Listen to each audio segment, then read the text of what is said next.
Well, that sure went well. To celebrate, I decided to draw Miku. As always, I start out by coming up with a composition.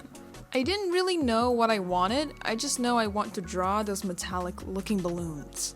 So I end up coming up with a pose that complement that. As I'm drawing the sketch, new ideas started to form. Image of how the lighting would be, the color, and the surrounding of the artwork all started to click. This shows that you don't really need a motivation to start drawing, because most of the time, motivation comes when you start drawing.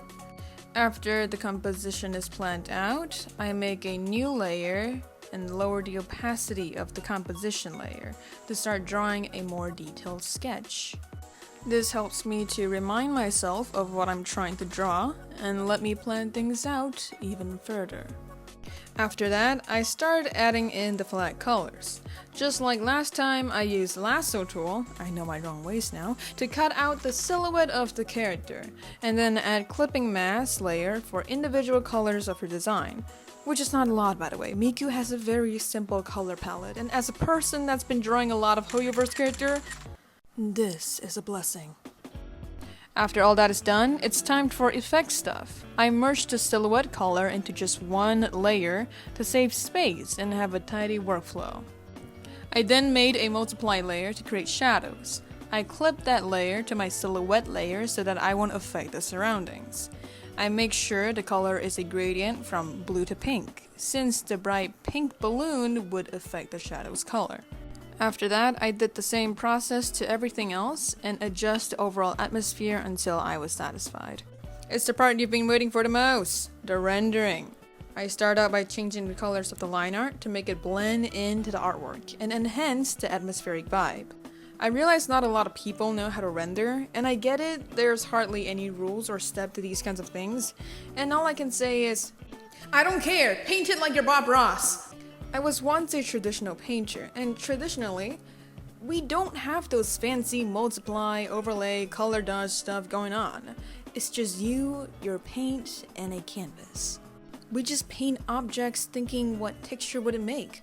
Where's the light source? What's the material? Is it soft? Is it hard? And look at the real thing to see what makes the thing that thing. And in this case, I try to think hair as ribbons and try to make out its geometric shape. After this, I start rendering the face. I wanted her eyes to shine and glimmers as she was looking at those beautiful balloons in awe. So I make sure that her eyes is extra shiny. I then move on to her clothes. I saw on social media that people often draw her clothes as this elastic fabric material that shines and reflects, which is really cool. So I did that as well. I think of this material being very reflective, so I made sure to draw it reflecting everything like Miku's bright blue hair or the bright pink balloon. After all that is done, I move on to the part I look forward the most, the balloons. I've been seeing this type of balloons everywhere and can't help but want to draw it someday, and I'm happy to say that today it's finally the day. I start by looking at reference photos of the balloons, study how the lighting and shape can affect the overall look, but also try to simplify it since at this point I'm kind of tired. But also, I don't want it to be too detailed to the point that it will steal Miku's spotlight. This is a very good way of making the audience understand what they should focus on, and it could also save time for the artist. Maybe your main focus of the drawing is the background. Then put more detail than any other thing. Maybe it's the face of the character. Then maybe you should blur out the background. Is it a dynamic pose? Then have a simple background to let the audience focus more on that aspect. As I'm rendering the balloons, I make sure that it reflects the surrounding balloon, like when it's close to a blue balloon, it would affect the pink balloon, and so on and so forth. I also added some overlay effects on Miku in the middle of the balloon process, because I feel like Miku's color isn't blending well with the balloon. After all that is said, I move back to the balloon, and now it's the final stretch, the background.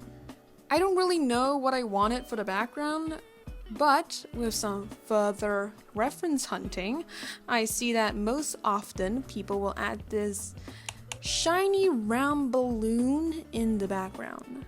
I don't know why, but I think it would bring a very shiny touch to the final artwork. So, I proceed with that idea. Looking at the references, I noticed that they are somewhat transparent. So, I made sure that you can see a hint of blue from the background to get the effect of transparency.